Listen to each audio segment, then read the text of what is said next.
Lee for calling in and for the work that March of Dimes does. Commissioner Garcia. Thank you, Judge. We do have some very important resolutions, but I do see that we do have some special guests here. And I would ask Commissioner Ramsey if you wanted to move up the family of Joshua Sandoval so we can deal with that. Thank you, Commissioner. That it is with heavy heart that we take a minute and tell the story of Joshua. There's a lot of things we're going to do in Commissioner's Court. There's 300-something items on our agenda. There's nothing more important that we'll do all day than to tell Joshua's story. Because at this point, we need to tell that. There is a lesson there. We also need to encourage y'all. I say this almost every time when we recognize and a loss in a family. Matthew chapter 5 says, blessed are those that mourn, for they shall be comforted. Well, that's what we're doing here today. We're here to comfort, encourage, and be a resource at a time of your loss. Let me go through Joshua's story, and then I think the family will have time to speak. Whereas Joshua Xavier Sandoval was followed home on the evening of May 27th, 2021. When Joshua arrived, he was robbed and murdered by a defendant who is affiliated with a burglary ring that has committed numerous crimes, including murder. And whereas Joshua's life was taken by a member of a crime ring, the same gang that is connected with the horrendous murder of the New Orleans police detective Everett Briscoe. 14 of the 24 suspects involved in the crime ring have been arrested. However, 10 suspects connected with the crime ring are still walking free. And whereas at the time of the murder, the defendant was out on one felony bond in Fort Bend County, 2 felony bonds in Harris County. The defendant is also charged with another capital murder, this time in Galveston County. And whereas Joshua will be missed by his loving family and friends, remembered by his siblings as a happy young man with a great drive. A graduate of Milby High School, Joshua began his career in boxing industry, coaching young boxers and showing them the ropes. Joshua is remembered for his infectious smile, his love for his family, and his loyalty to friends. And whereas Joshua was a caring son to his mother, he was her only child. For every holiday and celebration, Joshua was always sure to write a card to his mother. He had once told her, when I start my family, I'm going to be just like you. A senseless act of violence robbed Joshua of the opportunity to fulfill that promise. And whereas Joshua was just about to turn 29 and show the world a promise, his future was taken from him, his family and his community, by this senseless crime. Sadly, Joshua was one of the over 600 homicides in Harris County in 2021. Now, therefore, be it resolved, the Harris County Commissioner's Court extends condolences to the family and friends of Joshua Xavier Sandoval.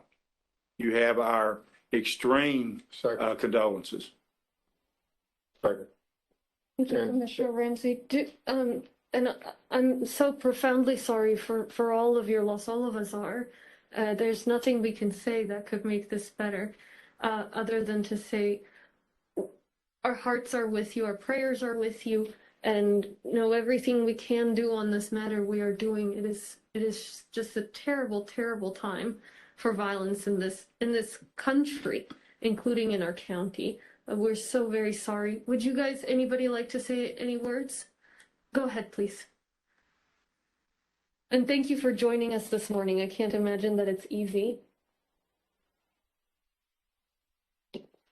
Good morning. My name is Amy Castillo. First, thank you, Commissioner Ramsey, for honoring my brother Joshua Xavier Sandoval. My brother Josh should still be alive today. My brother was violently murdered by someone who was not only out on bond for other felony offenses, but had also missed a mandated court date the week prior. A warrant should have been issued for his arrest, and on May 27th, he should have been sitting in jail. But instead, he took part in the murder of my innocent brother. The criminal justice system in Harris County is broken. Harris County needs bond reform. Anyone that is out on bond with a felony charge and misses their court date needs to immediately be arrested. Furthermore, any suspect that was out on bond previously, then arrested for another felony, should not be granted bond again. Judges have the discretion to deny bond in Harris County.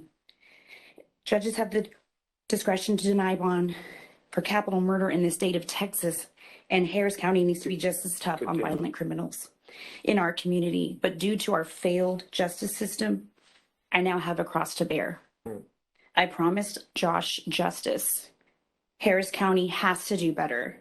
No other family should endure the tragedy of burying their 28-year-old brother, a man who was just starting his life. Judge. Yes, Commissioner Garcia. Thank you for being here, and thank the entire family. You're absolutely right. I wish that no family, yours at the top of the list, would have to endure something as horrific as this. I've been through, and I've talked to many victims over my years, and have held some loved ones as well.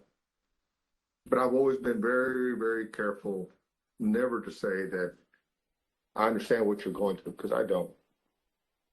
I'm fortunate that it has not touched my family, although I've lost many loved ones. This is different. And so please know that there's always a prayer for you, your family, and all of the others who have gone through something similar. And there's not a day that is not dedicated to finding better ways to make sure that those that are that commit crimes are being dealt with, and then trying to think ahead so that we might be able to save a life. So our prayers and condolences are with you, but know that there's a great deal of efforts being made to honor your family, Joshua, and to hopefully prevent other tragedies. God bless you. I think we had other speakers. Any other speakers on this item, Tiffany? Yeah. Yes, ma'am. We have two more in-person speakers, Lindsay Ehrenstein and Glenda Martin.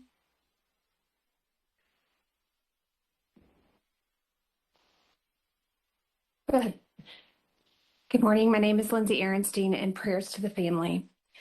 When will this court acknowledge the violent crime surge here and the minimal number of trials being held in our criminal courts? Will you examine the number of trials held in the district criminal courts? Do you know how many trials were held compared to past years? Does Harris County need incremental judges, or do we need elected judges to hold trials? Are the lack of these trials because of COVID, Harvey, or flooded court buildings? Those are all contributing factors. It is said jails are full, and we know accused violent offenders are on our streets for extended periods of time after making bond. Is the backlog because judges don't want to hold trials or have decided not to? What organization or business has not had to figure out how to operate efficiently during COVID? We all want to be safe, and public safety should be a major priority. Hopefully, our elected judges will hold meaningful numbers of trials in 2022 under your watchful eyes. Thank you. Thank you. Right. Yes, yes, Commissioner Garcia. Ms. Lindsay, Aaronstein, Commissioner Garcia has a comment. Yeah. Yes, sir. thank you for being here, and please give your second better half my regards. But thank you for your advocacy, and I know that your activism with Crime Stoppers is much appreciated. And I understand that the $10,000 that I donated to Crime Stoppers is to go to a quantifiable research kind of project. I would, number one, I would rather put that money to tips so that we can solve these crimes. And so if you can communicate that you've got 10,000 of my money, I'd like to put it to tips first and foremost. Secondly, I would appreciate your thoughts on the websites that we have created, because we have been pushing for transparency, and if it leads to accountability, so be it, but transparency on how the dockets are moving or not. Looking at the number of jury trials, because that's the most significant indicator to determine whether victims and the families are getting their day in court, as well as the bail bondsmen. So I hope y'all will dedicate a lot of energy to the bail bond industry to see who is bonding out these violent offenders that by law do get a bond. And then look at the category of no bonds to see how that is working. Because one of the first things when this crime epidemic started to occur, that I was hearing these discussions of felony and repeat offenders being out on bond. It didn't register in my head from the standpoint of where I've been, that I thought it was pretty commonsensical that you'd get a no bond. And so it would be helpful to understand why we're not seeing that as many families should. But again, thank you for your advocacy. Thank you for being here for the family. And thank you for your engagement. Thank you for your support. Commissioner Ellis. I know thank you for coming. I know we all feel the pain that you expressed so clearly. As you know, on the federal level, they have no cash bail. And to be honest with you, that removes the issue of equity. But there is something wrong when, if all of us in this room were accused of a crime, half of us have money, same profile. The ones who have money can get out. The ones who don't cannot. Now, obviously, you go through the process and we'll know if you're really guilty or not. But would you be an advocate for something similar to what we have on the federal level, where if someone is a danger in the judge's mind, there could be issues there, but in the judge's mind, on the federal level, they decide if they think someone is a danger to society or themselves, and they can keep you. But in this state, as is the case in many states, and the bail bond industry usually advocates some system where they can make money. But is that something Crime Stoppers would take on, to just stop it? No money bail, period. I think I need to make it very clear. I'm here as a citizen, not on behalf of Crime Stoppers today. So I'm not inclined to speak on that. But as a citizen, would you? I have no comment at this time. I have no comment on it at this time. Because he paid in Galveston, paid in Fort Bend, paid in Harris. I have the same question Commissioner Garcia, and we're all asking, why not a no bond? Obviously, that's a decision from the judges, and we don't know the specific details. Perhaps legally there was something there for all three counties, to reach the same decision. But when they could just pay the $1 million bond. I wouldn't get into the specifics of a case. That may be things I don't know, but just I'm intellectually curious. Now, some people would argue, if we do what the federal level does, then everybody gets kept, or at some point change in the state law. So I thought it was 10%. I didn't know until the last year they'd offer this payment plan where you could post something less than the 10%, because sometimes that's how you figure it out. But even if somebody had $1 million bond, usually the ones who are in that circle, maybe doing illegal activity, they'd have access to money. But so I'm just intellectually, maybe sometime give me a call. I'd love to talk with you on that issue. We may not agree on everything, but I've come to that conclusion. Lindsay, let me just say again, I appreciate your telling the story. And I know, as we've had these other discussions, about a family and a story. That's so important. You know, we're going to figure out what to do. We're going to do something. And it's going to be because we listen to the stories of Joshua and other stories that we have. So I look forward to, and I know in many different occasions we'll have this week, I'll commit to you that I'm going to tell Joshua's story more than once this week because it's worth telling. It's worth remembering. But we're not going to forget, and something will be done as encouragement. And I thank you personally for what you do to tell the stories. Thank you, Commissioner Ramsey. Yes, Commissioner Cable. Thank you for standing with Joshua. Yes. And the point is that there are people who are hurting people that are being allowed to walk around and they shouldn't be, period. That's the point. And Joshua's name his loss needs to not be in vain. We need to shine the light on the problem. There are people who are hurting people who are being allowed to walk around, and that needs to end. That's right. Thank you. Thank you so much for your comments. I think we have one more speaker. Tiffany, is that right? Yes, ma'am. Glenda Martin speaking in person.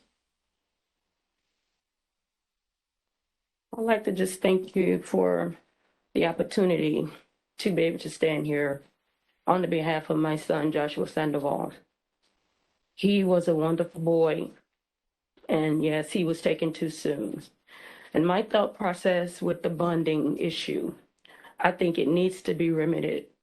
The people are coming out, you know, I think it's just the criminal justice system is a revolving door. They murder, they go in and they come out, and they go in and they come out. I think it's a horrible thing. We need to, you know, look at my son and think about, put yourself in my situation or shoes and say, you know, it's Joshua today, but it could very well be your family member tomorrow. And what we have to understand, it's not a race issue, it's a moral issue, and it needs to be remedied. Thank you all so much for being here today. Thank you, and God bless. Thank you all so much for joining us and having that strength to come and share the story. And our hearts go out to you. And you're right, we cannot possibly understand, but we can try.